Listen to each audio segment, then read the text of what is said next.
الحمد لله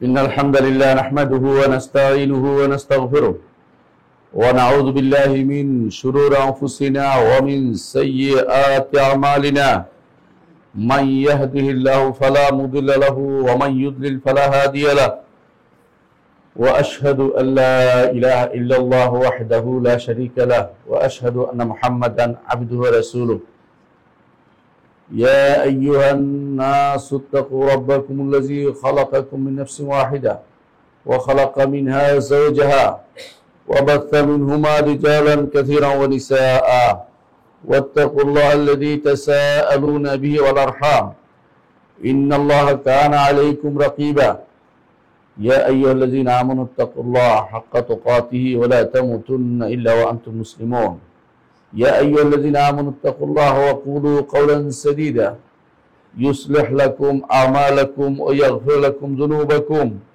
ومن يطع الله ورسوله فقد فاز فوزا عظيما أما بعد فإن أصدق الحديث كتاب الله وخير الهدي هدي محمد صلى الله عليه وسلم وشر الأمور محدثاتها وكل محدثة بدعة وكل بدعة ضلالة وكل ضلالة في النار أيها الناس اتقوا الله فإن هناك موسما عظيما أمامكم موسم الخير والبركات موسم التقوى والرحمات সম্মানিত মুসলিয়ান کرام আমাদেরকে তাকওয়া অবলম্বন করার জন্য আল্লাহ তাআলা একটা সুযোগ করে দিয়েছেন। সেই মাসটি হচ্ছে রমাদান মাস। সামনেই আমাদের এই মাসটি আসছে। আগামী দিন বাদ দিয়ে পরশু হয়তো আমাদের সবাই রোজা রাখবো ইনশাআল্লাহ। সেই দিন থেকেই আমরা সাওম পালন করার অর্থই হচ্ছে আমরা রমাদান মাসে ঢুকে গেছি।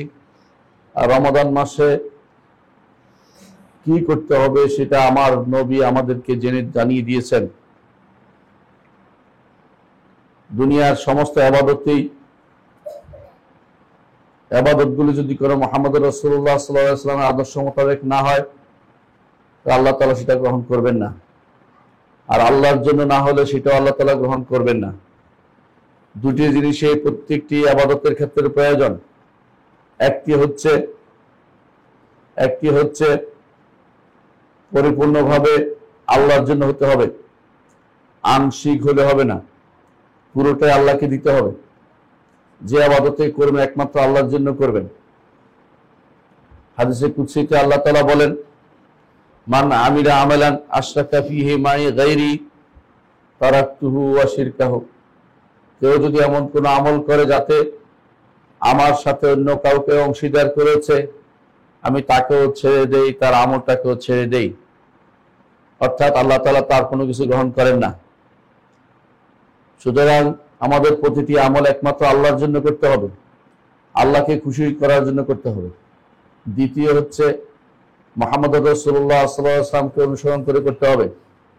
আল্লাহ তাআলা বলেছেন, লাকাদ কানা লাকুম ফি রাসূলিল্লাহি উসওয়াতুন হাসানাতুন লিমান কানা ইয়ারজুল্লাহ ওয়াল ইয়াউমিল আখির। তোমাদের জন্য রাসূলের জীবন রয়েছে উত্তম আদর্শ। যে কেউ ঈমান রাখে আল্লাহর উপরে এবং আখিরাতের উপরে। আমরা সবাই আল্লাহর উপরে ঈমান রাখি, আখিরাতের উপরে ঈমান রাখি। সুতরাং আমাদেরকে রাসূলুল্লাহ সাল্লাল্লাহু আলাইহি ওয়াসাল্লাম কি করতেন তা আমাদেরকে জানতে হবে, সেটা অনুসারে রমজানটা পালন করতে হবে।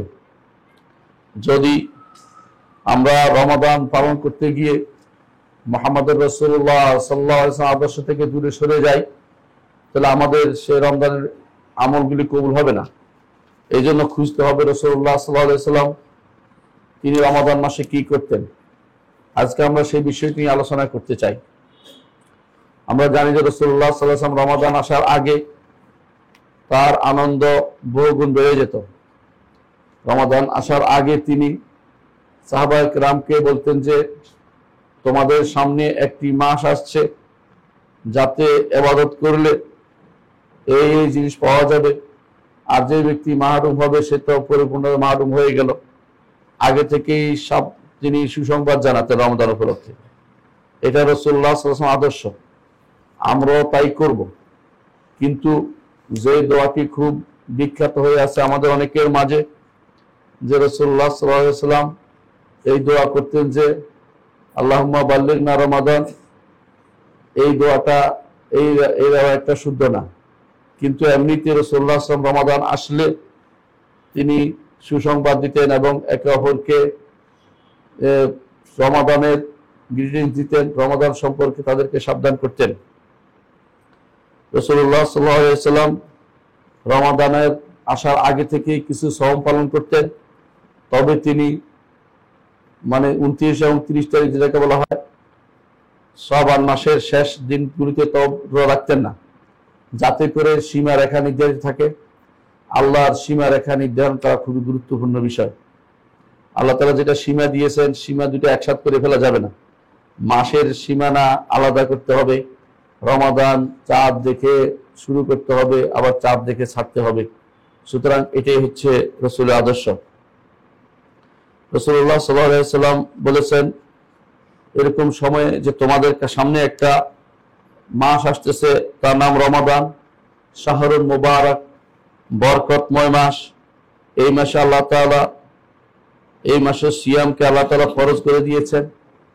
আর এই মাসে কিয়াম হচ্ছে সুন্নাহ। এই মাসে একটি রাত আছে যে রাতে ইবাদত করলে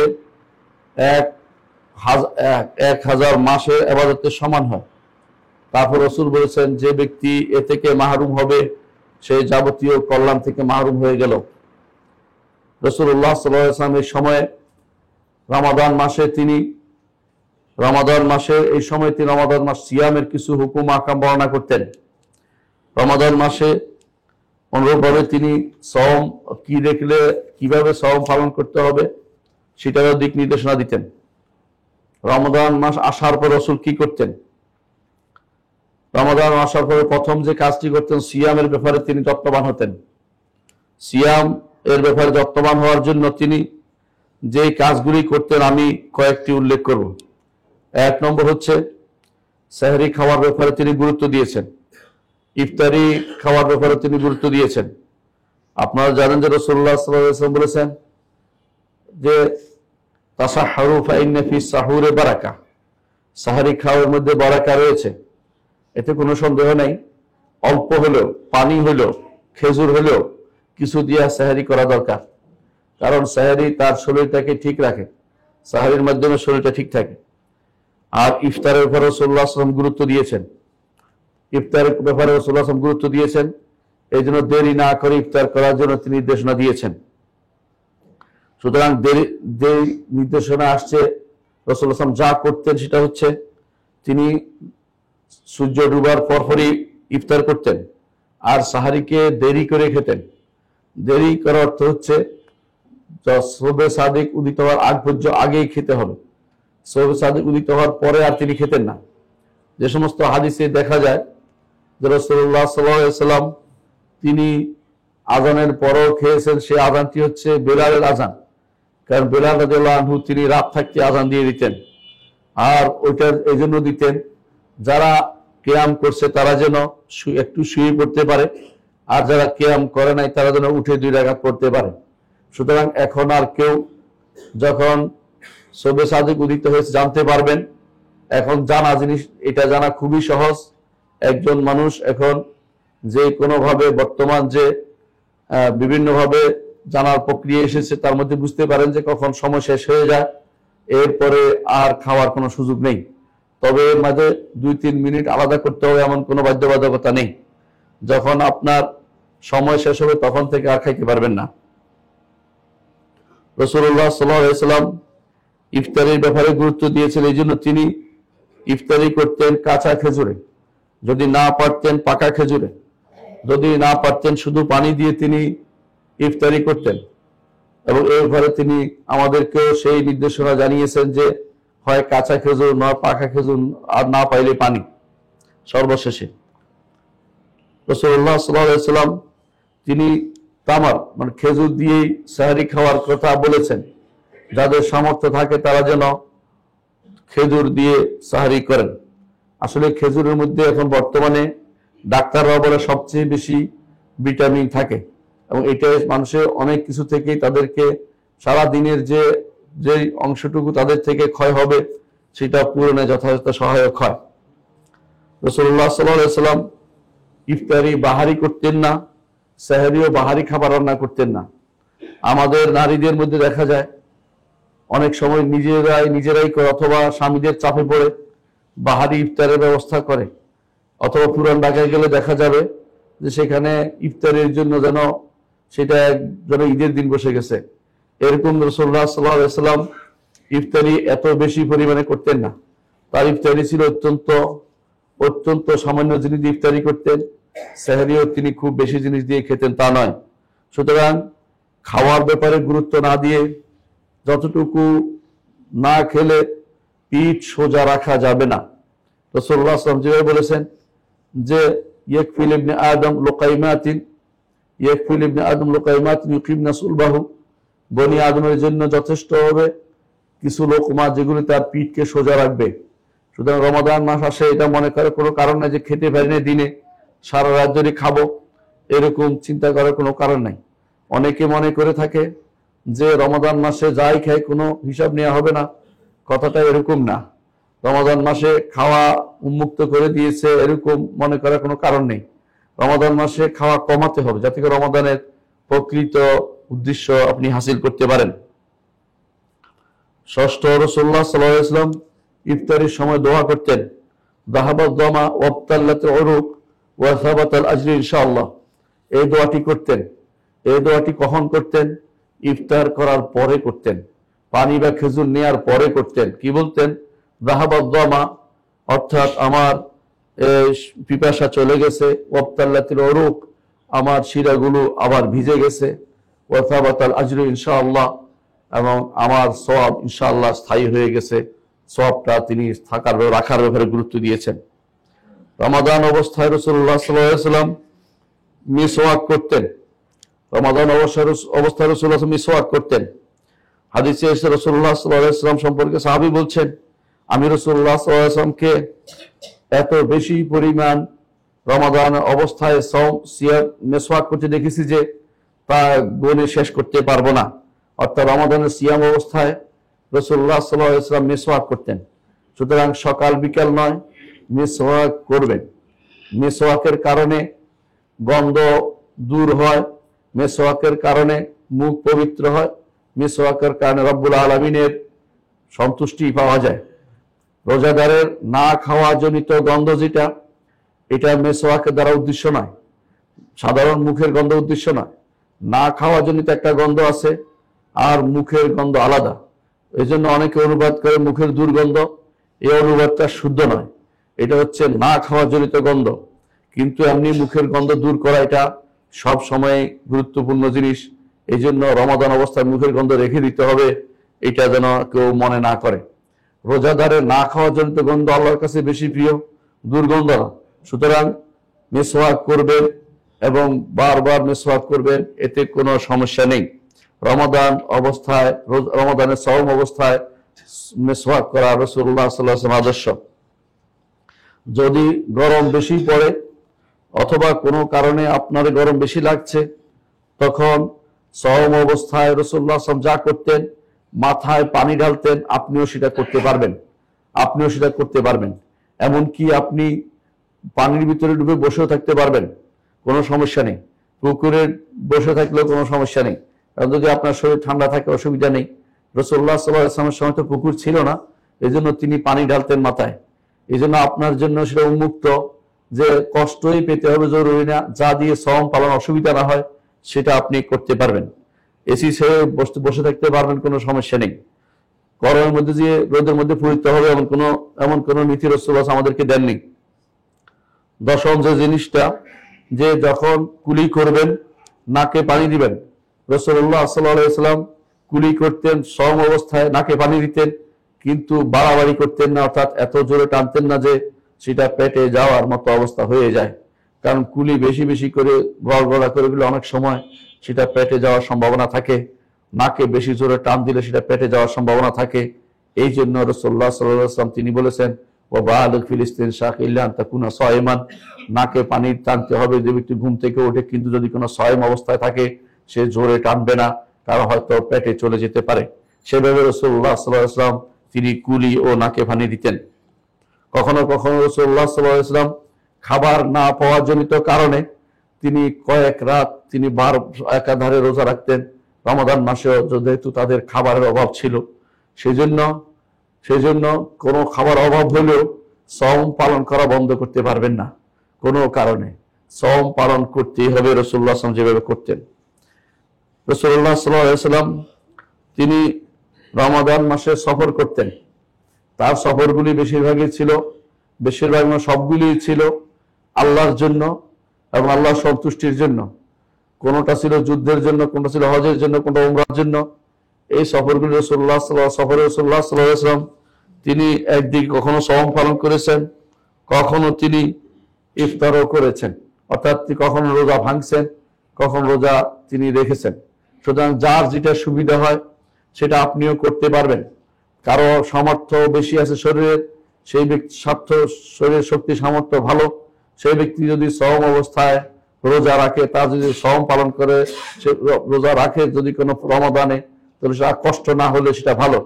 আর কষ্ট হলে তিনি ভাঙতে পারবেন, পরবর্তীতে সেটা পূরণ করতে হবে তাকে। রাসূলুল্লাহ সাল্লাল্লাহু আলাইহি ওয়াসাল্লাম তিনি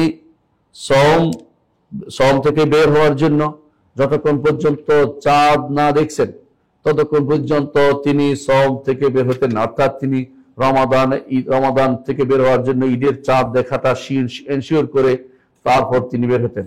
না হলে তিনি বলেছেন যে রমাদান মাসকে 30 দিন পূর্ণ করতে, কারণ 31 দিন রমাদান হয় না। এ হচ্ছে রাসূলুল্লাহ সাল্লাল্লাহু আলাইহি ওয়াসাল্লামের সওমের আদর্শ, কিভাবে তিনি সওম পালন করতেন। রাসূলুল্লাহ সাল্লাল্লাহু আলাইহি ওয়াসাল্লাম কিভাবে কিয়াম করতেন, রাসূলুল্লাহ সাল্লাল্লাহু আলাইহি ওয়াসাল্লাম কিভাবে কিয়াম করতেন, কিয়াম ও রমাদানের কিয়াম কিভাবে করতেন, তিনি বিভিন্ন রকম করতেন। কিয়ামে রমজানের বিভিন্ন রকমের কিয়াম করেছেন, অর্থাৎ প্রথম রাত্রিতে কখনো পড়েছেন, মাঝ রাত্রিতে কখনো পড়েছেন, শেষ রাত্রিতে কখনো পড়েছেন। এটাও হাদিস দ্বারা সাব্যস্ত। এমনকি রাসূলুল্লাহ সাল্লাল্লাহু আলাইহি ওয়াসাল্লাম তিনি শেষ দশক যখন আসতো তখন তিনি পুরোপুরি ঘুমাতেন না, সারা রাত ধরে তিনি কিয়ামুল লাইল আদায় করতেন। এই জন্য শেষ দশক আসলে আমাদেরও সেই প্রচেষ্টা থাকা উচিত, যাতে করে আমরা কিয়ামুল লাইল যথাযথভাবে আদায় করি রাসূলের অনুসরণ করে। তবে রাসূলুল্লাহ সাল্লাল্লাহু আলাইহি ওয়াসাল্লাম কখনো রমাদান ছাড়া কখনো তিনি সারা রাত দাঁড়াতেন না। যে রমাদান ছাড়া ঘুম বাদ দিয়ে সারা রাত ইবাদত করা, এটা রাসূলুল্লাহ সাল্লাল্লাহু আলাইহি ওয়াসাল্লাম আদর্শ নয়। এটা রাসূলুল্লাহ সাল্লাল্লাহু আলাইহি ওয়াসাল্লাম আদর্শ নয়। কারণ রাসূলুল্লাহ সাল্লাল্লাহু আলাইহি ওয়াসাল্লাম বলেছেন, ফাইন্না লিজাসাদিকা আলাইকা হাক্কান, তোমার শরীরে তোমার হক আছে, শরীরের হকটাকে আ'তু কুল্লাযী হাক্কিন হাক্কা, প্রত্যেকের হক তুমি আদায় করবে।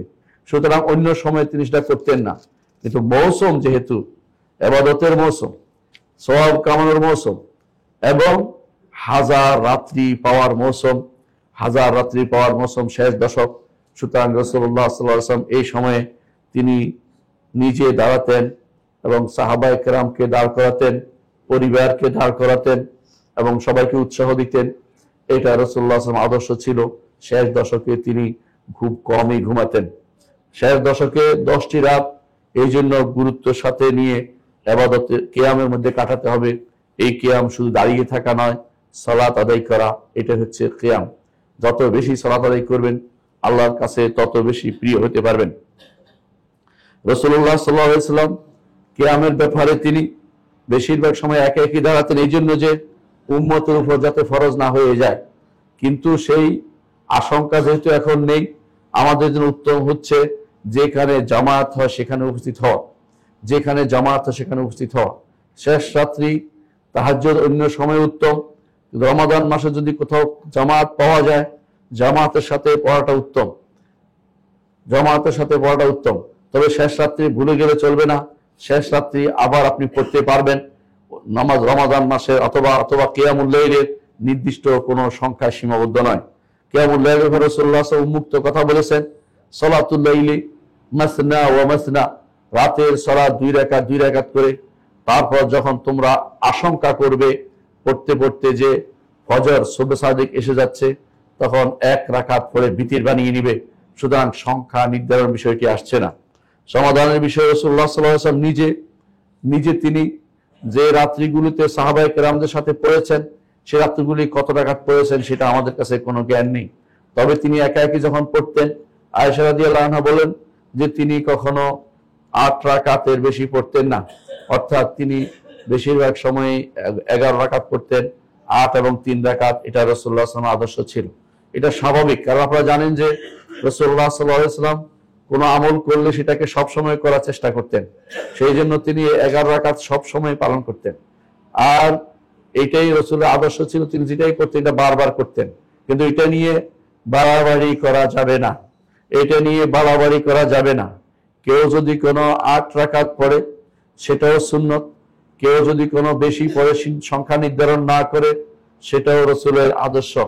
রাসূলুল্লাহ সাল্লাল্লাহু আলাইহি ওয়াসাল্লাম তিনি অনুমোদন করেছেন, সাহাবায়ে কেরামকে দেখতেন বেশি বেশি কিয়ামুল লাইল করতো, তিনি তাদেরকে তিনি নিষেধ করেন নাই, বরং তাদেরকে সবসময় তিনি বলতেন আলাইকুম বিমা তুতিকুন, যা পারো সেটা করবে, যখন ঘুম এসে যাবে তখন ঘুমিয়ে যাবে, এভাবে তিনি দিক নির্দেশনা দিতেন।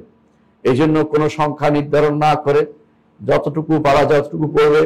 যদি কোরআনে কারীম নিয়ে দাঁড়াতে অসুবিধা হয় এবং সংখ্যা নির্ধারণ কোন রাষ্ট্রের পক্ষ থেকে করে দেওয়া হয় অথবা কোনো কমিটির পক্ষ থেকে করে দেওয়া হয়, সেটাতে ওর দোষের কিছু নেই, সেটাও দোষের কিছু নয়।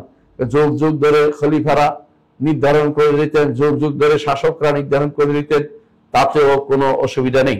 সুতরাং এই সলাতুল কিয়ামুল লাইল কয় রাকাত পড়বেন এ নিয়ে কোনো ঝগড়া যেন আমাদের ভাইদের মধ্যে না থাকে, বরং যে যতটুকু পারেন ততটুকু পড়বেন। এটাই হচ্ছে রাসূলুল্লাহ সাল্লাল্লাহু আলাইহি ওয়াসাল্লাম আদর্শ।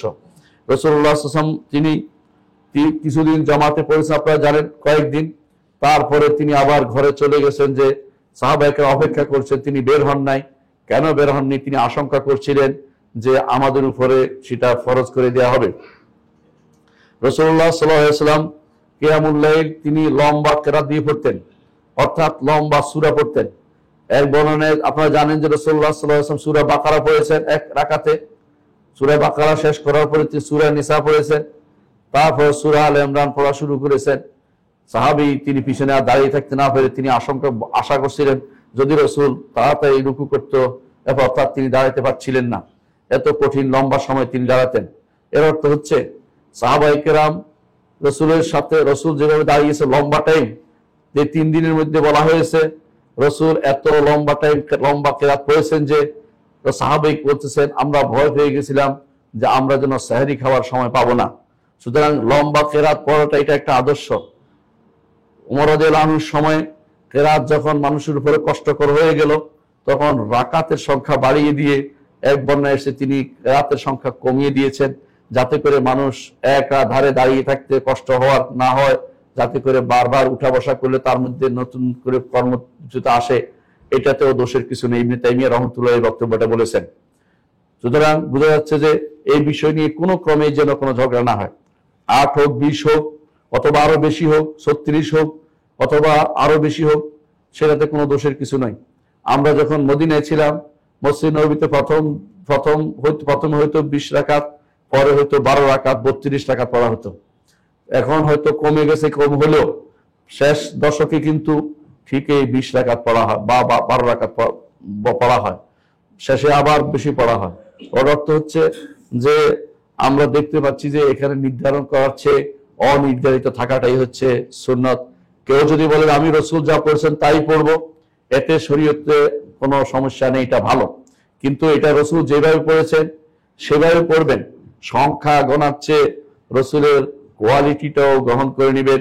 রাসূল খুব লম্বা সময় ধরে কেরাত পড়তেন, সেরকম লম্বা সময় ধরে কেরাত পড়লেই শুধুমাত্র সর্বদিক থেকে সুন্নত পালন হবে। কারণ আপনি সংখ্যা গণার চেয়ে কোয়ালিটি কোয়ান্টিটি দুটোই আপনার জন্য জরুরি।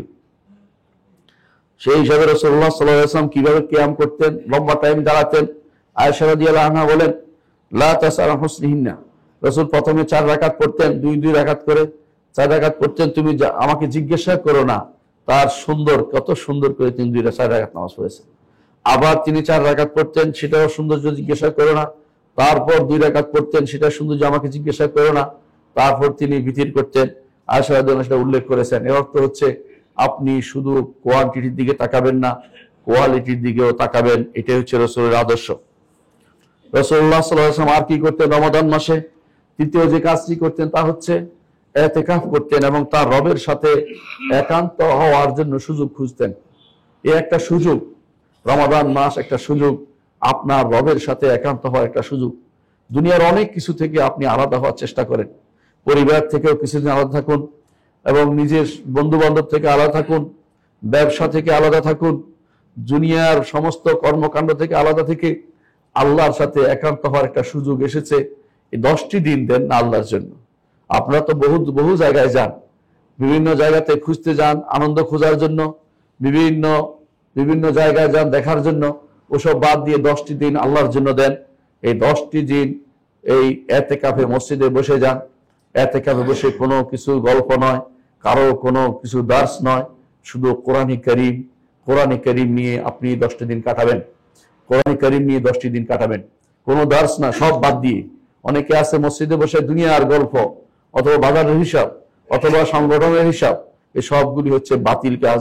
আপনাকে অবশ্যই মসজিদে বসে রমাদান মাসে মুহাম্মদ রাসূলুল্লাহ সাল্লাল্লাহু আলাইহি ওয়াসাল্লাম কিয়াম এবং কিরাতের মধ্যে কাটাতেন। আপনি কিয়াম এবং কিরাতের মধ্যে পুরো সময়টা কাটাবেন, কোরআন নিয়ে পড়বেন, এই কোরআন নিয়ে গবেষণা করবেন।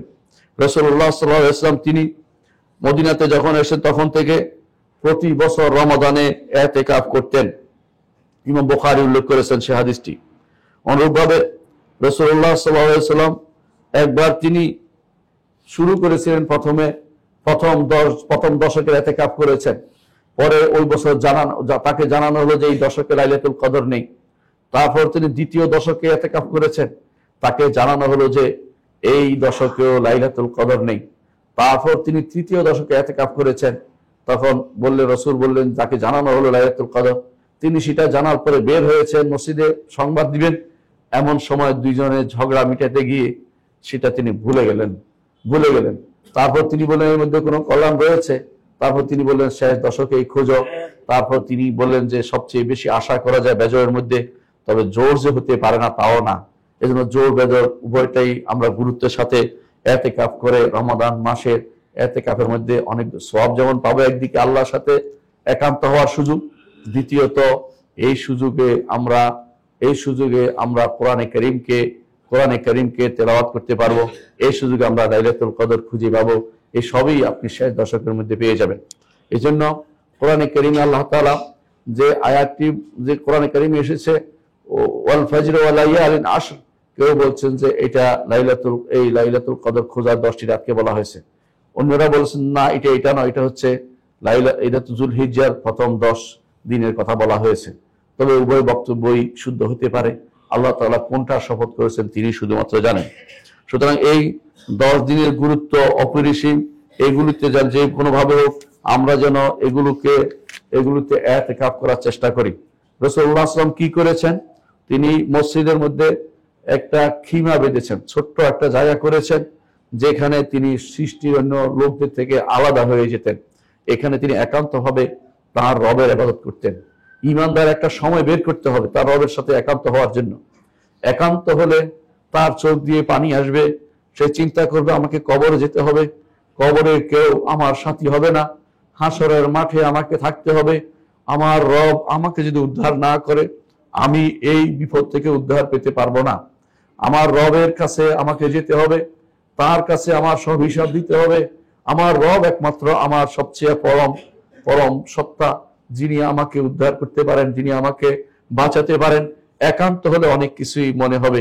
এই জন্য রাসূলুল্লাহ সাল্লাল্লাহু আলাইহি ওয়াসাল্লাম হাদিসটি স্মরণ করুন, তিনি বলেছেন ওই ব্যক্তিকে আল্লাহ আরশের নিচে ছায়া দিবেন, যেই ব্যক্তি একান্ত হওয়ার পরে তার চোখ থেকে পানি পড়ে গেছে এবং সেই ব্যক্তি আল্লাহর ভয়ে একান্ত হয়ে চোখ থেকে পানি ছেড়ে দিয়েছে। আল্লাহ তাআলা তার জন্য আরশের নিচে ছায়া ব্যবস্থা করবেন। এই সুযোগ আপনি রমাদান মাসে নিতে পারেন, এই সুযোগ রমাদান মাসের শেষে নিতে পারেন। একান্ত হবেন, কোনো গল্প গুজব নয়। কেউ আসলে তাকে বলবেন যে আপনি কিছু কোরআন তেলাওয়াত করেন, তাকে নসিহত করবেন যে আপনি কোরআন তেলাওয়াত করেন, সালাতে সময় কাটান, সুবহানাল্লাহ আলহামদুলিল্লাহ আল্লাহু আকবার আজকারের সময় কাটান। গল্প গুজবের সময় কাটাবেন না। অনেকে আছে মসজিদে বসেই গল্প শুরু করে দিচ্ছেন, সেটা ঠিক নয়।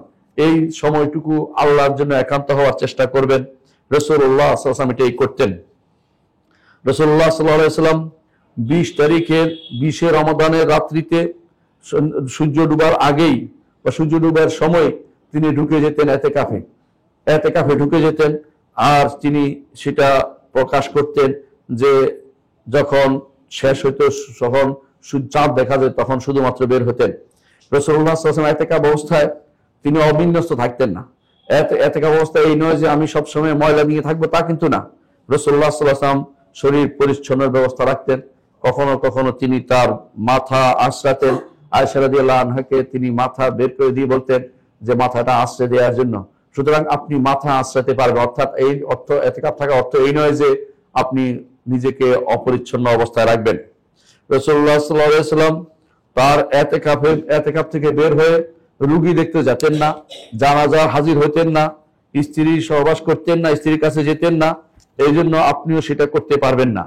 তবে তার পরিবারের কেউ, রাসূলের পরিবারে কেউ আসলে তিনি এতেকাফ অবস্থায় তাদের সাথে কথা বলতেন এবং তাদেরকে বিদায় দিতেন মসজিদের দরজা পর্যন্ত।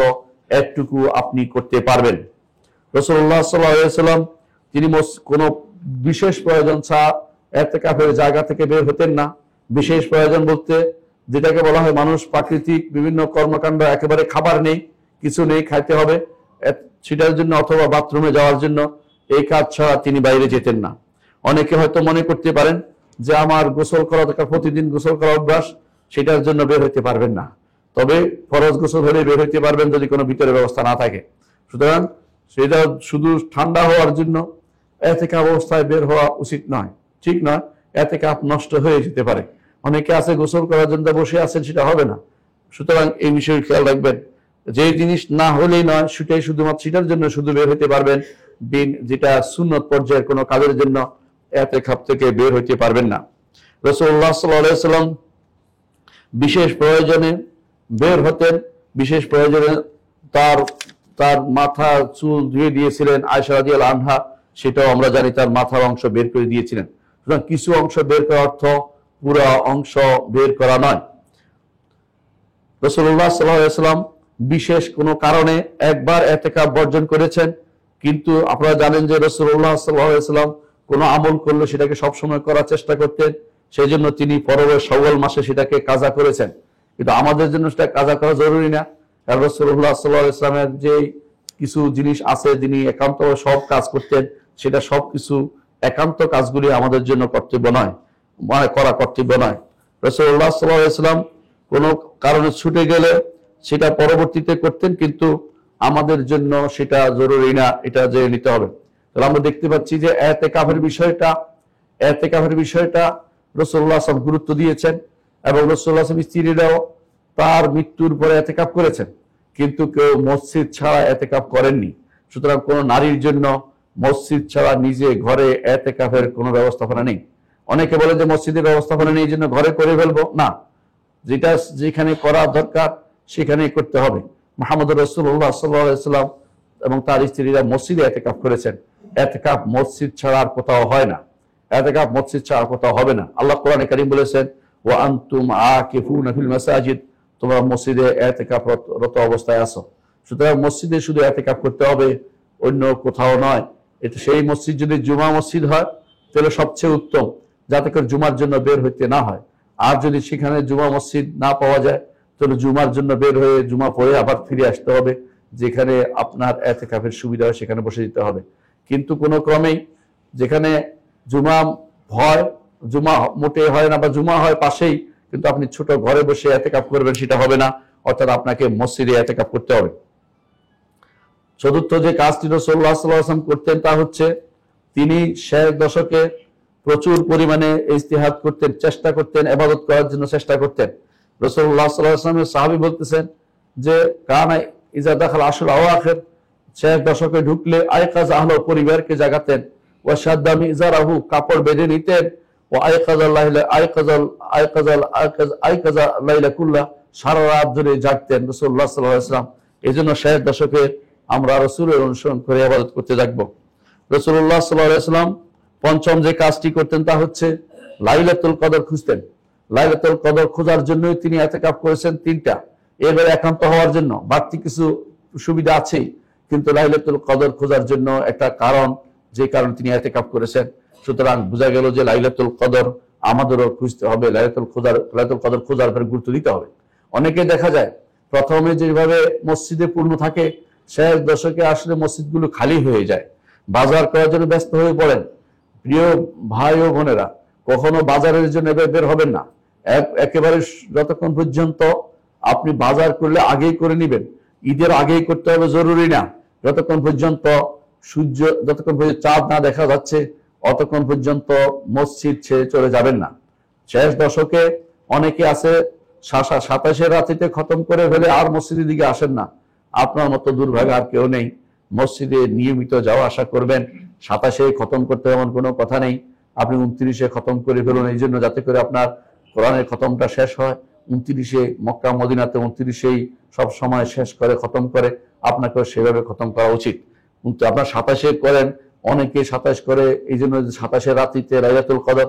কিন্তু আপনারা জানেন যে লাইলাতুল কদর 27 সাথে বাধ্যতামূলক ভাবে নির্ধারিত নয়।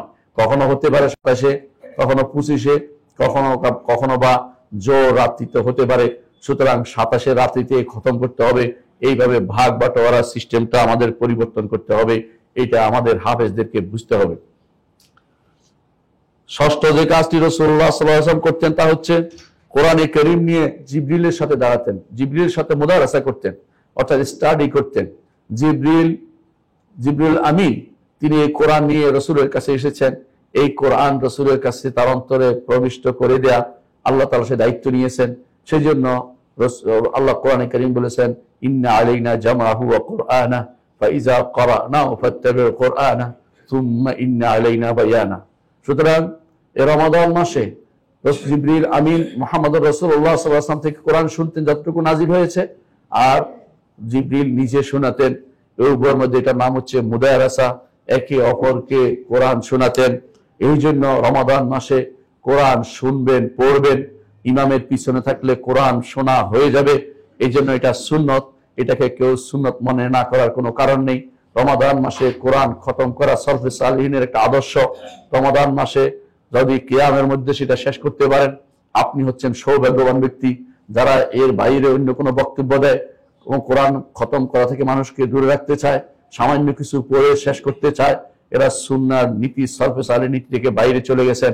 সালাফদের নীতি অবলম্বন করাও আমাদের আকীদা, সালাফি আকীদার একটা বৈশিষ্ট্য। এটাকে কোনোভাবেই ইগনোর করা, এটাকে কোনোভাবেই খারাপভাবে দেখা বা এটা নিয়ে কোনো আজে বাজে কথা বলা, এটা শরীয়তের নির্দেশনার ভিতরে পড়ে না। সুতরাং অবশ্যই কোরআনে কারীম সুন্দর পদ্ধতিতে খতম করা, পড়া, এটা গুরুত্বের সাথে দেখতে হবে আমাদেরকে। রাসূলুল্লাহ সাল্লাল্লাহু আলাইহি ওয়াসাল্লাম জিবরিলের সাথে, আপনারা জানেন যে জিবরিল হচ্ছে ফেরেশতাদের মধ্যে শ্রেষ্ঠ, আর বনি আদমের মধ্যে শ্রেষ্ঠ হচ্ছে মুহাম্মদুর রাসূলুল্লাহ সাল্লাল্লাহু আলাইহি ওয়াসাল্লাম। উভয় শ্রেষ্ঠ ব্যক্তি রমাদান মাসে একত্রিত হয়ে কি করতেন? কোরআনে কারীম তিলাওয়াত করতেন, কোরআনে কারীম আলোচনা করতেন। সুতরাং আপনার যেন যখনই বসেন আপনার কোরআন নিয়ে এই মাসটি যেন থাকে।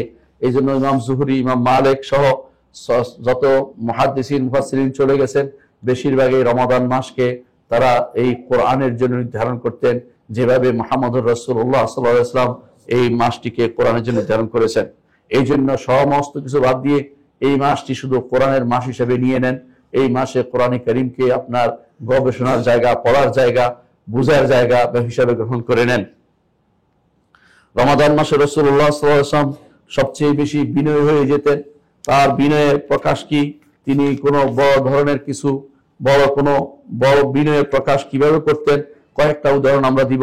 রাসূল একটা চাটাইতে নামাজ পড়তেন এবং রাসূলুল্লাহ সাল্লাল্লাহু আলাইহি ওয়াসাল্লাম তার যে ইতিকাফের জায়গা ছিল সেটাও ছিল একটা ছোট জায়গা ঘিরে নিয়েছেন, সেটার মধ্যে তিনি সেই ইতিকাফ করতেন। কখনো কখনো বৃষ্টি হতো, বৃষ্টির পানি পড়তো, রাসূল সেই জায়গায় সিজদা করতেন। কপালে তার দাগ লেগে থাকতো, মাটির দাগ, কারণ বৃষ্টি, তার রাসূলের যে মসজিদ ছিল তাতে তো ভালো কোনো ছাদ ছিল না, চুইয়ে চুইয়ে পানি পড়তো। সেখানে রাসূল সালাত আদায় করেছেন। এমনকি যেদিন রাসূল বললেন যে গত রাতে লাইলাতুল কদর চলে গেছে, সাহাবী বলেন যে আমি রাসূলের সেদিন কপালে এবং নাকে মাটির দাগ দেখতে পেয়েছি, কারণ রাতে বৃষ্টি হয়েছিল, বৃষ্টির পানি গড়িয়ে পড়েছিল মসজিদে। রাসূল সেখানেই সালাত আদায় করেছেন। আমাদের দেশের মতো বাহারি যে সম্প্রদায় না দিলে নামাজে অনেকে আসে না, অনেকে বলে যে কোনো কার্পেট নাই, ওই নাই, সেই নাই, এত কিছু রাসূলুল্লাহ সাল্লাল্লাহু আলাইহি ওয়াসাল্লাম দেখতেন না। তার ইবাদতের জন্য জায়গা খুঁজতেন, যেখানে যাইতেন সেখানেই তিনি ইবাদতে লিপ্ত হতেন। এইভাবে বিনয় প্রকাশের সর্বোচ্চ পর্যায়ে আমার নবীর মধ্যে ছিল, সেটা অবশ্যই গ্রহণ করতে হবে আমাদেরকে। আরেকটি বিনয়ের প্রকাশ ছিল রাসূলুল্লাহ সাল্লাল্লাহু আলাইহি ওয়াসাল্লাম ইফতারির ক্ষেত্রে এবং সাহরির ক্ষেত্রে, আরেকটি বিনয় ছিল খাবার কম খাওয়ার ক্ষেত্রে। এগুলি সবই তার বিনয়ের পরিচয়। এই বিনয়টা অবশ্যই আমাদের গ্রহণ করে নিতে হবে। অষ্টম যে কাজটি রাসূলুল্লাহ সাল্লাল্লাহু আলাইহি ওয়াসাল্লাম করতেন তা হচ্ছে বেশি বেশি দান ও সদাকা করতেন। বেশি বেশি দান ও সদাকা করতেন। এবং হাদিসে আছে রাসূলুল্লাহ সাল্লাল্লাহু আলাইহি ওয়াসাল্লাম যখন জিবরিল তার সাথে সাক্ষাৎ করত, তিনি এত বেশি আনন্দিত হতেন যে তিনি অনবরত দান করতেন। এবং হাদিসে এসেছে যে তিনি প্রবাহিত বাতাসের চেয়েও বেশি তার দান মানুষের গায়ে পড়তো। অর্থাৎ তিনি প্রবাহিত বাতাস যেমন সবার গায়ে লাগে, সবাইকে তিনি দান এবং সদাকাতে শামিল করতেন। নবম যে কাজটি তিনি করেছেন, রমাদান মাসে যদি যুদ্ধের ঘোষণা আসে, রাসূলুল্লাহ সাল্লাল্লাহু আলাইহি ওয়াসাল্লাম সবার আগে রমাদান মাসে যুদ্ধগুলি করেছেন। বদরের যুদ্ধ হয়েছে রমাদান মাসে, ফতে মক্কা বিজয় হয়েছে রমাদান মাসে, তাবুকের যুদ্ধ হয়েছে রমাদান মাসে। অনুরূপভাবে হামজা রাদিয়াল্লাহু আনহুর যে সারিয়া ছিল, অভিযান ছিল, সেটাও রমজান মাসে ছিল। পরবর্তীতে এর ধারাবাহিকতায় আল্লাহ তাআলা রমাদান মাসে মুসলিমদেরকে অনেকগুলো বিজয় দিয়েছেন। তার মধ্যে একটি হচ্ছে হিত্তিনের যুদ্ধ, যাতে শেখ ইসলাম ইবনে তাইমিয়া রাহমাতুল্লাহ অংশগ্রহণ করেছেন এবং অন্য যারা অংশগ্রহণ করেছে সবাই এই যুদ্ধে তাতারীদেরকে তারা হারিয়ে দিয়েছিল। এই কারণে আল্লাহ তাআলা এই রমাদান মাসে রাসূলুল্লাহ সাল্লাল্লাহু আলাইহি ওয়াসাল্লাম বেশি যুদ্ধ করতেন। এখানে আল্লাহর রহমত, বরকত এবং মাগফিরাতের মাস। এই মাস ভাগের মাস না, রহমত প্রথম 10, রহমত দ্বিতীয় 10, মাগফিরাত তৃতীয় 10, জাহান্নাম থেকে মুক্তি এই ভাগ নয়। প্রতিটি অংশে রহমত, প্রতিটি অংশে মাগফিরাত, প্রতিটি অংশে জাহান্নাম থেকে মুক্তি রয়েছে। সুতরাং এই মাসে আল্লাহ তাআলার পক্ষ থেকে জিহাদের যদি জিহাদের জন্য ঝান্ডা দাঁড়িয়ে যায়, বিশুদ্ধ ঝান্ডা, তখন তার পিছিয়ে জিহাদ করা ছিল রাসূলুল্লাহ সাল্লাল্লাহু আলাইহি ওয়াসাল্লাম আদর্শ। রাসূল নিজে জিহাদ করেছেন এবং অনেকগুলো যুগে যুগে যে সমস্ত বড় বড় যুদ্ধ হয়েছে বেশিরভাগই রমাদান মাসে হয়েছিল। রমাদান মাসে এই জিহাদে রাসূলুল্লাহ সাল্লাল্লাহু আলাইহি ওয়াসাল্লাম জিহাদ করতেন। এর অর্থ হচ্ছে একদিকে তিনি সওমের মধ্যে আছেন, একদিকে কিয়ামের মধ্যে আছেন, একদিকে তিনি আল্লাহর জন্য জানকে দিতেও প্রস্তুত ছিলেন। এই জন্য রমাদান মাসে নিজেকে আল্লাহর জন্য যে কোনো অবস্থা, যে কোনো কোরবানি দেওয়ার জন্য নিজেকে প্রস্তুত রাখতে হবে। 10 নম্বর যে কাজটি রাসূলুল্লাহ সাল্লাল্লাহু আলাইহি ওয়াসাল্লাম করতেন তা হচ্ছে রমাদান মাসে তিনি আহলে কিতাবদের, অর্থাৎ পূর্ববর্তী জাতিদের যেগুলিকে কিতাব দেওয়া হয়েছে তাদের কর্মকাণ্ডের বিপরীত কাজটি করতেন। আর যদি সেটা কাফের হয় তাদের বিরোধিতা যদি করতেন, এতে কোনো সন্দেহ নেই। এমনকি যাদেরকে কিতাব দেওয়া হয়েছে তাদেরও বিরোধিতা তিনি করতেন। যেমন তিনি বলেছেন যে সাহারি খায় না, ইহুদিরা বা অন্যান্য আহলে কিতাবরা সাহারি খায় না, তোমাদের মধ্যে তাদের মধ্যে পার্থক্য যেন হয়, তোমরা সাহারি খাবে। অনুরূপভাবে তিনি বলেছেন ইহুদিরা দেরি করে ইফতার করে, তোমরা তাড়াতাড়ি ইফতার করবে। তাড়াতাড়ি খাওয়া বুঝাচ্ছি না, তাড়াতাড়ি বুঝাচ্ছি সূর্য ডুবার পর ভরে দেরি না করে ইফতারি করা, এবং রাসূলুল্লাহ সাল্লাল্লাহু আলাইহি ওয়াসাল্লাম এটার উদ্দেশ্য তিনি বলেও দিয়েছেন, ইহুদিরা দেরি করে। ইহুদিদের দোসর যারা আছে শিয়ারা, তারাও এখন দেরি করে ইফতারি করে। এই জন্য তাদের এই বেদাতীদের পথ থেকে আমাদের দূরে থাকতে হবে। ইফতারি সময় মতোই করে ফেলতে হবে। যখনই সূর্য ডুবে শিওর হবেন তখন ইফতার করবেন। তবে তাড়াতাড়ি করতে গিয়ে অবশ্যই আপনাকে জানতে হবে সূর্য কখন ডুবছে আপনার এলাকায়, সেটা জেনে নিয়ে তারপরে শুধুমাত্র ইফতার করবেন। 11তম যে কাজটি রাসূলুল্লাহ সাল্লাল্লাহু আলাইহি ওয়াসাল্লাম করেছেন, জীবনের শেষ মুহূর্তে রমাদানে তিনি বেশি বেশি আমল আরো বাড়িয়ে দিয়েছেন। এই জন্য শেষ রমাদানে তিনি 20 রমজান ইতিকাফ করেছেন। 20 রমজান ইতিকাফ করেছেন, অর্থাৎ প্রথম দশকের পর থেকে তিনি ইতিকাফ শুরু করেছেন। 20 রমজান ইতিকাফ করেছেন। এই জন্য শুধু লাইলাতুল কদরের জন্যই ইতিকাফ নয়, বোঝা গেল যে আল্লাহর সাথে একান্ত হওয়ার জন্য একটা সুযোগ ইতিকাফ, সেই জন্য তিনি ইতিকাফ করেছেন। রাসূলুল্লাহ সাল্লাল্লাহু আলাইহি ওয়াসাল্লাম শেষে আরো কোরআনে কারীমকে 2 বার, যখন জীবনের শেষ মুহূর্তে এসেছে, যেই বছর তিনি দুনিয়া থেকে চলে গেছেন, সেই বছর তিনি 2 বার কোরআনে কারীমকে জিবরিলের সাথে খতম করেছেন, পড়িয়েছেন। সুতরাং বোঝা গেল যে কোরআনে কারীমকে খতম করা সেটা একটা আদর্শ, যেটা রাসূলুল্লাহ সাল্লাল্লাহু আলাইহি ওয়াসাল্লাম রমাদান মাসে করতেন, এবং এটার উপরে চলাটাই হচ্ছে সালাফদের নীতি। এ নিয়ে অন্য কোনো কথা বলা আসলে শুদ্ধ নয়। রাসূলুল্লাহ সাল্লাল্লাহু আলাইহি ওয়াসাল্লাম রমাদান মাসে তার স্ত্রীদের সাথে কি করতেন? আপনাদের স্ত্রী আছে, এই জন্য বলছি আপনাদেরও কি করতে হবে, প্রথমে তাদেরকে শিখাতে হবে। এর একটি প্রমাণ আমরা দেখতে পাই রাসূলুল্লাহ সাল্লাল্লাহু আলাইহি ওয়াসাল্লাম স্ত্রী আয়েশা রাদিয়াল্লাহু আনহা বলছেন, ইয়া রাসূলুল্লাহ, যদি আমি লাইলাতুল কদর পাই আমি কি বলবো? রাসূল বললেন যে তুমি বলবে ইন্নাকা আফুউন, আল্লাহুম্মা ইন্নাকা আফুউন তুহিব্বুল আফওয়া ফা'ফু আন্নি। হাদিসটি সনদ সহিহ, যারা দুর্বল বলে তাদের বক্তব্য শুদ্ধ নয়। অনুরূপভাবে রাসূলুল্লাহ সাল্লাল্লাহু আলাইহি ওয়াসাল্লাম তিনি স্ত্রীদের হক আদায়ে তিনি বিমুখ ছিলেন না, কিন্তু শেষ দশক ছাড়া সেই বিষয়টিও আপনাদের খেয়াল রাখতে হবে।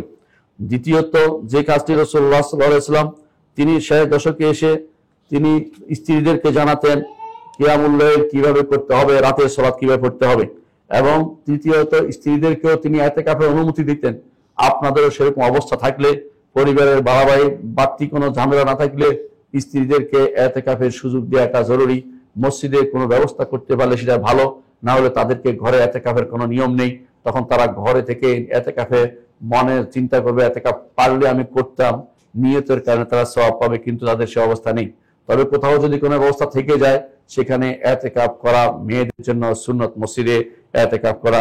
রাসূলুল্লাহ সাল্লাল্লাহু আলাইহি ওয়াসাল্লাম স্ত্রীদেরকে সে অনুমতি দিতেন। রাসূলুল্লাহ সাল্লাল্লাহু আলাইহি ওয়াসাল্লাম তাদেরকে রমাদান ইতিকাফ অবস্থায় তাদের স্ত্রীদের সাথে ভালো ব্যবহার করতেন। তার স্ত্রীর সাথে যেমন তিনি আসতেন, সাফিয়া রাদিয়াল্লাহু আনহা একদিন আসছেন, এসে রাসূলের সাথে কথা বলেছেন, রাসূল তার সাথে কথা বলেছেন, এইটা নয় যে তুমি বেরিয়ে যাও, তুমি কেন আসছো মসজিদে, আমি এখানে ইতিকাফে আছি, গরম ধমক দিয়ে দাঁড়িয়ে দেন নাই, বরং উত্তম ব্যবহার তাদের সাথে করেছেন। রাসূলুল্লাহ সাল্লাল্লাহু আলাইহি ওয়াসাল্লাম তিনি তাদের সাথে রমাদান মাস এবং সবসময় স্ত্রীদের সাথে ভালো ব্যবহার করতেন। রমাদান মাস আসলে যেন খিটখিটে মেজাজ না হয়ে যান, সেটা আপনাকে খেয়াল রাখতে হবে। রাসূলুল্লাহ সাল্লাল্লাহু আলাইহি ওয়াসাল্লাম উম্মতের সাথে কি কাজ করতেন, তিনি উম্মতকে শিক্ষা দিতেন কিভাবে কি করতে হবে। তাকে দেখে দেখে উম্মতের লোকেরা শিখত। সুতরাং আপনাকেও উম্মতের জন্য কুদওয়া হতে হলে আপনাকে দেখে যেন শিখতে পারে ইমাম এবং খতিবদের উচিত সেরকম ব্যবস্থাপনা গ্রহণ করা। এবং রাসূলুল্লাহ সাল্লাল্লাহু আলাইহি ওয়াসাল্লাম তাদেরকে ভালো কাজে উৎসাহ দিতেন, আপনিও মানুষদেরকে উৎসাহ দিবেন। রাসূলুল্লাহ সাল্লাল্লাহু আলাইহি ওয়াসাল্লাম মানুষদেরকে ফতোয়া দিতেন, আপনিও রমজান উপলক্ষে ফতোয়া দিবেন। রাসূলুল্লাহ সাল্লাল্লাহু আলাইহি ওয়াসাল্লাম মানুষদের নিয়ে সালাত আদায় করতেন, আপনিও জামাতে সালাত আদায় করার চেষ্টা করবেন এবং বিশেষ করে তারাবিকে জামাতে পড়ার চিন্তা ভাবনা করবেন। এটা রাসূলুল্লাহ সাল্লাল্লাহু আলাইহি ওয়াসাল্লাম আদর্শের অন্তর্ভুক্ত। আকুলু কাউলি হাযা ওয়া আস্তাগফিরুল্লাহ লি ওয়া লাকুম ওয়া লিসাইরিল মুসলিমিন ফাস্তাগফিরু ইন্নাহু হুয়াল গাফুরুর রাহিম। ইন্নাল হামদালিল্লাহ নাহমাদুহু ওয়া নাস্তাঈনুহু ওয়া নাস্তাগফিরুহু ওয়া নাউযু বিল্লাহি মিন শুরুরি আনফুসিনা ওয়া মিন সাইয়্যাতি আমালিনা। মান ইয়াহদিহিল্লাহু ফালা মুদিল্লা লাহু ওয়া মান ইউদ্লিল ফালা হাদিয়া লাহু। وأشهد أن لا إله إلا الله وحده لا شريك له وأشهد أن محمدا عبده ورسوله। সম্মানিত মুসল্লিয়ান ইকরাম, বলছিলাম রমাদান মাসে মুহাম্মদুর রাসূলুল্লাহ সাল্লাল্লাহু আলাইহি ওয়াসাল্লাম কি করতেন তার একটা চিত্র আপনাদের সামনে তুলে ধরার চেষ্টা করেছি। আপনার রমাদান যেন রাসূলের রমাদানের মতো হয়, আপনার কর্মকাণ্ড যেন রাসূলুল্লাহ সাল্লাল্লাহু আলাইহি ওয়াসাল্লামের কর্মের মতো হয়। এই রমাদান মাসে আরেকটি কাজ বেশি বেশি করবেন। রাসূলুল্লাহ সাল্লাল্লাহু আলাইহি ওয়াসাল্লামের সময় তার হাতে পয়সা ছিল না, অভাব ছিল, তারপর দানের ক্ষেত্রে কমতি ছিল না। ঘরে আগুন না চললেও বাইরে কিন্তু দান করতেন বেশি। আর সেই দান যদি হয় কোনো এমন ভালো কাজের জন্য যে সাদাকাতুন জারিয়া, এবং এমন ভালো কাজের জন্য যার ওয়াদা করা হয়েছে যে জান্নাত পাওয়া যাবে, তো সেটা কতই না উত্তম হয়। এই রমাদান মাসে আপনি যে মসজিদ নির্মাণে এগিয়ে আসেন, আপনার জন্য সেটা অবশ্যই বিরাট সুখবর হবে এবং আপনি একই সাথে অনেকগুলো কাজ করতে পারলেন। রমাদান, সিয়াম, কিয়াম, সাদাকা সব করতে পারছেন, সাদাকাতে অংশগ্রহণ করবেন। আমাদের এই মসজিদটি আমরা আশা করি যে সালাফি মসজিদ এবং এটা আহলে হাদিসদের মসজিদ এবং এটা সবচেয়ে সুন্দর একটি মসজিদ, যে মসজিদে আল্লাহ এবং তার রাসূলের নীতি মুবারক চালানো হয়। এই মসজিদটি নির্মাণে ব্যয় করতে আপনার কোনো হাত যেন বাধা না হয়, এই হাত যেন দরাজ হয়, এই হাত যেন আপনি উন্মুক্ত করেন। এই মসজিদের উপরে তালা ছাদগুলি হয়ে গেলে ধীরে ধীরে বাকিটা করা যাবে।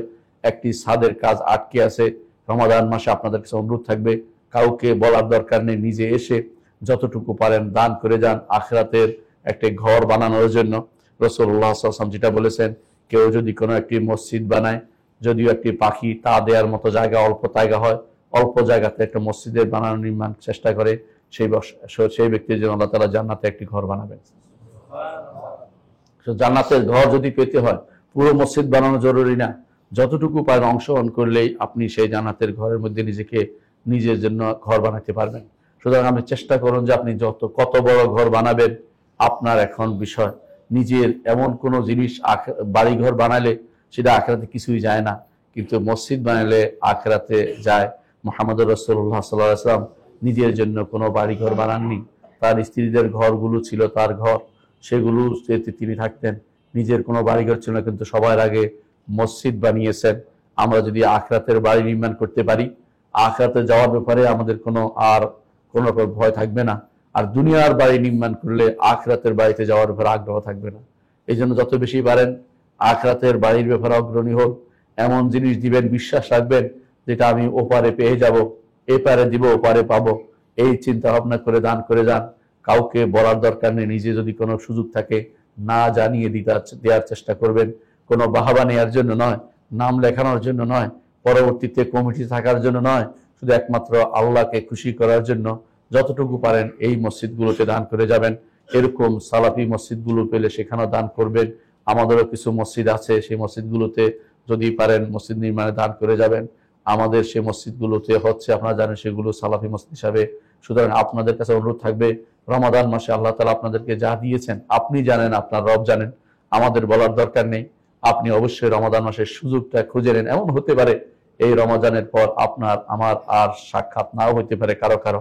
সুতরাং আপনি যেন এই রমাদান মাসটাকে যথাযথ কাজে লাগিয়ে দেন, এবং এর পরবর্তী রমাদান পর্যন্ত আপনি হয়তো নাও পেতে পারেন। এই রমাদানে একটি রমাদান পাওয়া একটা সৌভাগ্যের বিষয়। রাসূলুল্লাহ সাল্লাল্লাহু আলাইহি ওয়াসাল্লামের দুই সাহাবী ঈমান এনেছে। ঈমান আনার পরে একজন জিহাদ করে শহীদ হয়ে মারা গেছেন, আরেকজন 1 বছর পরে বিছানায় মারা গেছেন। একজন তাদের দুইজনকে স্বপ্নে দেখলেন যে একজন যিনি পরে বিছানায় মারা গেছেন তার মর্যাদা অনেক উপরে। রাসূলুল্লাহ সাল্লাল্লাহু আলাইহি ওয়াসাল্লামের কাছে জিজ্ঞাসা করে, ইয়া রাসূলুল্লাহ, এই অবস্থা কেন হলো? সে তো আল্লাহর রাস্তায় জিহাদ করে মারা গেছেন। রাসূলুল্লাহ সাল্লাল্লাহু আলাইহি ওয়াসাল্লাম বললেন, সে কি আমাদের সাথে এরপরে আরো সালাত আদায় করেনি? সে কি আমাদের সাথে একটি রমাদান পায়নি? বুঝে গেল একটি রমাদান আমার জীবনের জন্য একটা বিরাট সৌভাগ্যের বিষয়। এই রমাদানে আমি যেন কিছু ভালো কাজ করে যেতে পারি, রমাদানে কিছু আমি পদক্ষেপ রেখে যেতে পারি যেগুলো আমার জন্য হাসরের দিন সাক্ষ্য দিতে পারে, আমার জন্য মুক্তির কারণ হতে পারে, আমার জন্য ঘরের ব্যবস্থা হতে পারে। সেই ব্যবস্থা যেন আমরা করতে পারি, আল্লাহর কাছে সেই তৌফিক কামনা করছি। আলা ওয়া সাল্লু আলা সাইয়্যিদিল বাশারিয়া মুহাম্মদ ইবনে আব্দুল্লাহ।